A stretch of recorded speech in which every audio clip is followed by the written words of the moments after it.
Welcome to all our viewers in Nigeria and around the world to Midday News on Global Television. We're live in the nation's capital, Abuja. I am Queen Agaba.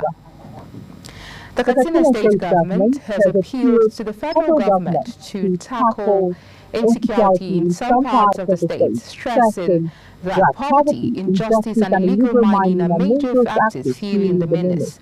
The state governor, Diko Umarada, made the appeal when he paid a courtesy call on the Minister of Solid Mineral Development, Oladele Alake in Abuja.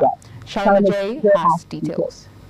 In his remarks, the governor of Katsina State, Dinko Umar Rada, urged the minister to revoke licenses of operators that refuse to develop or commence projects and investigate instances of operators parading dubious letter of consent from host communities. He further lauded the minister's efforts in repositioning the mining sector while expressing the state's readiness to partner the federal government to harness its mineral resources for the benefit of the state and the nation. For the country now to focus attention on the solid minerals because Nigeria has suffered on that, and this is an area in which the country can rejuvenate its economy and makes life better for the citizens. And I think we want to assure you that as a government, we support all your initiatives to harness this sector and to make it viable and for our economy to prosper.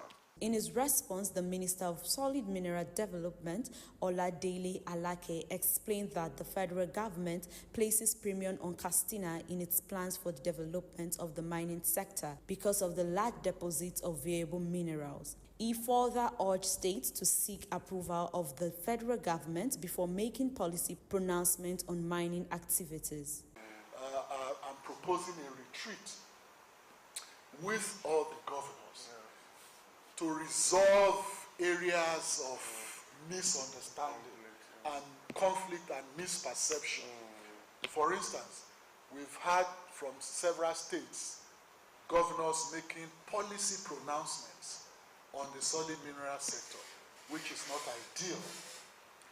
The solid mineral sector, as at today, belongs exclusively to the exclusive list of the Constitution, which means it is only the federal government that can make pronouncements. The minister further rules out that the federal government is set to hold a retreat that will address grey areas and in order address the challenges facing the mining sector. Sharona J reporting for Global TV News. The Defense Headquarters says that 2 military personnel will face court martial for the December 3rd, 2023 accidental bombing on the Tudumbiri village of Kaduna State. The Director of Defense Media Operations, Major General Edward Buba, revealed this during a press briefing at the Defense Headquarters in Abuja on Thursday. Buba said the investigation launched into the incident had been concluded with 2 personnel indicted. The accidental bombing led to the death of at least 85 civilians, with several injured. President Bola Tinubu ordered a probe into the incident, while the military promised that any personnel found culpable would be punished. The Economic and Financial Crimes Commission has placed international schools charging tuition in dollars and other foreign currencies under surveillance as part of the measures to reduce the pressure on the naira. The head media and publicity EFCC, Dele Oyewale, said the agency will clamp down on schools and other organizations charging in foreign currencies. He reiterated that it was illegal for schools, hotels and firms operating in the country to charge for services in foreign currencies. The Oyo State Council of the National Association of Nigerian Nurses and Midwives has threatened to embark on an indefinite strike if their demands are not met in 14 working days. The council, in a letter addressed to Governor Seyi Makinde, stated that the resolution was made after its State Executive Council meeting held on issues affecting the welfare and career progression of nurses working with the state government. The demands of the nurses bother shortage of staff, correction of the wrong notional date on promotion letters, and implementation of the adjusted consolidated health salary structure, among others. According to the nurses, the ultimatum, which began on May 2nd, 2024, will end on May 21st, 2024, and the indefinite strike will commence on May 22nd if their demands are not met. The Lagos State Police Command says it stumbled on a drug den during its operation in the Lekbo markets in the Oke-Odo area of Lagos State following clashes between youths and hoodlums.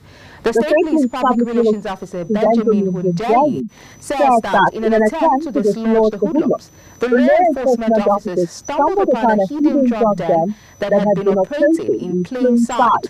The hoodlums residing in the shanties beside the markets were said to have wielded a series of dangerous weapons during the clash, inflicting injuries on each other. Some shops were also set on fire, while goods belonging to traders were destroyed in the process. A coalition of civil society organizations has called on Nigerians to desist from supporting looters and corrupt politicians in the country. The call was made by over 50 civil society organizations led by the Civil Society Legislative Advocacy Center, CISLAC, at a World Press Conference on Corruption in Nigeria held in Abuja. The group urged Nigerian youth to allow the Economic and Financial Crimes Commission to perform its constitutional rights and not disrupt the agency's arrest and prosecution plans. Samuel Odi has details. The Constellation of Civil Society Group said that ordinary Nigerians are always at the receiving end when funds meant for development is misappropriated or looted by politicians. It observed that prosecution does not mean conviction, adding that youth must support the prosecution of corrupt politicians. Procurement of political power appointment by some suspected or investigated looters who are serving under the current administration as ministers, legislators, or occupying leadership position of the ruling party has exposed anti-corruption work to serious setback and deliberate sabotage that cripples the efficiency of the anti-corruption agencies. It is distressing to see people facing corruption allegations being appointed by the president to handle various positions of authority. Nigeria's growing corruption system. Corruption poses a significant obstacle to establishing effective governance in Nigeria. By diverting resources and subverting transparent systems designed to ensure the delivery of good public services, corruption hinders the nation's capacity to develop. It further urges President Tinubu's led administration to address the rising defamation of anti-corruption agencies in the country. Today, many serving lawmakers and ministers have corruption allegations against them. This is producing a culture of impunity, where politicians engage in corrupt practices without fear of consequences. This has eroded public trust in government and undermined legitimacy of democratic process. To address the growing crisis facing anti-corruption programs, we recommend the following. 1. Growing concerns over the declining levels of autonomy and integrity of the judiciary must be addressed. The National Judicial Council must diligently monitor its members and promptly remove any corrupt judicial officer found to be compromising the judicial system. There's always been corruption in this country, so it's not a new phenomenon. Our alarm is based on the new dimension that corruption has reached in our country, where it's making it virtually impossible for government to do its work.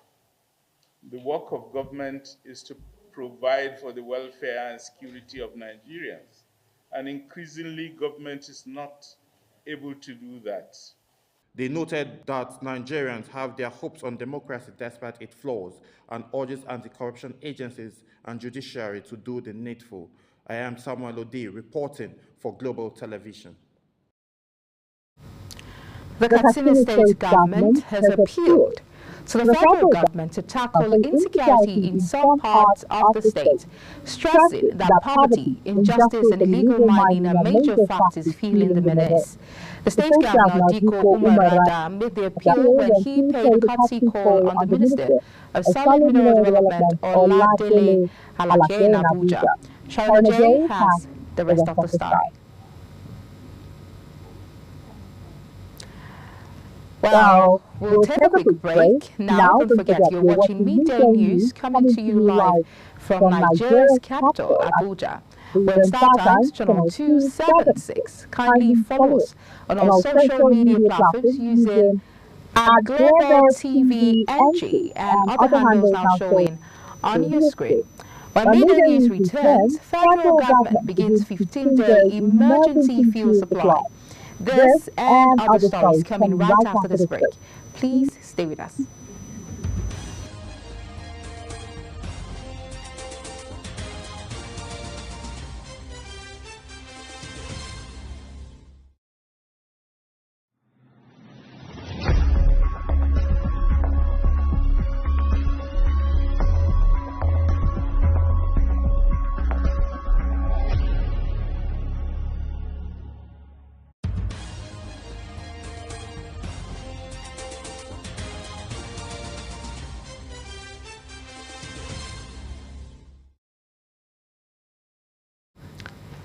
Many thanks for staying with us. Now, if you just joined us, this is Global Television bringing you live broadcast of the Midday News. On the foreign scene, the United States has accused Russia of deploying chemical weapons as a method of warfare in Ukraine, in violation of international laws banning their use. State Department officials said Russia used the choking agent chlorpyrifos to win battlefield gains over Ukraine.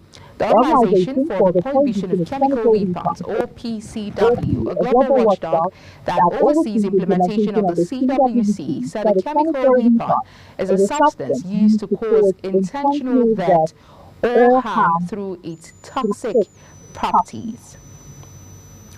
The Palestinian envoy to Nigeria, Ambassador Abdullah Abu Shawesh, says over 37 million tons of debris and unexploded ordnance lie in waiting at Gaza Strip. He made the revelations at a press briefing in Abuja on the situation on Gaza Strip. Anthony Mamadu has details. Ambassador Abdullah Abu Shawesh says the number of persons killed in the Hamas-Israel conflict has reached over 34,000, with 77,000 wounded and unspecified number of persons missing. The ambassador says Euro-made monitor report reveals the discovery of dozens of bodies from the mass graves in Al-Shifa Medical Complex courtyard, and says calls for an independent investigation to hold those responsible accountable. They discovered two mass graves in Al-Shifa and on Nasser hospitals. What we are calling for, as I was very clear in this regard, and I repeated myself 2 times, we call likewise the spokesman of the United Nations Secretary General, we call for an independent investigation committee, fact-finding commission to come and to investigate and to bring to us all, to the international community, and a clear trustable report about what happened and about the mass graves and about the using of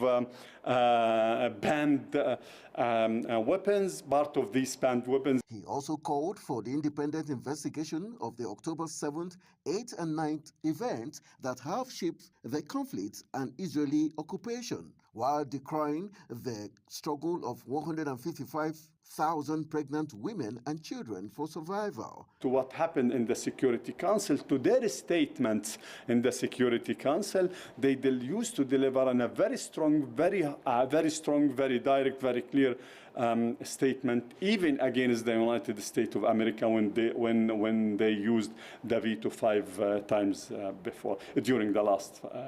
So that again, no, we are fully trust of the Russia and China position when it came to the Palestinian-Israeli issue. The building of my ministry, the Foreign Affairs Ministry in Palestine, was fully financed by China and was fully built or financed or by China. I mean, which means that I think, and also there is a lot of technical support that the Chinese is used to give us. The ambassador also applauded the Russian and Chinese governments for their support, as well as the United Nations for their support.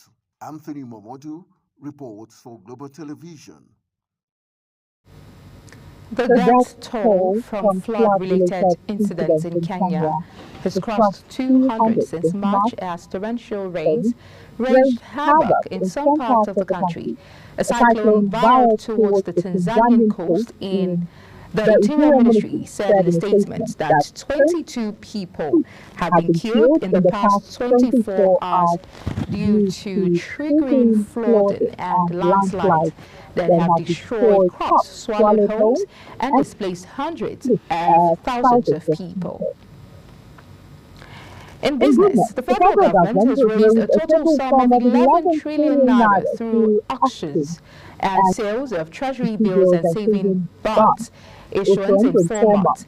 An analysis of bonds and bills results issued this year by the Central Bank and the Debt Management Office showed that the government had raised 3.1 trillion naira in federal government bonds and 7.92 trillion naira in T-bills between January and April 2024, totaling 11.2 trillion naira.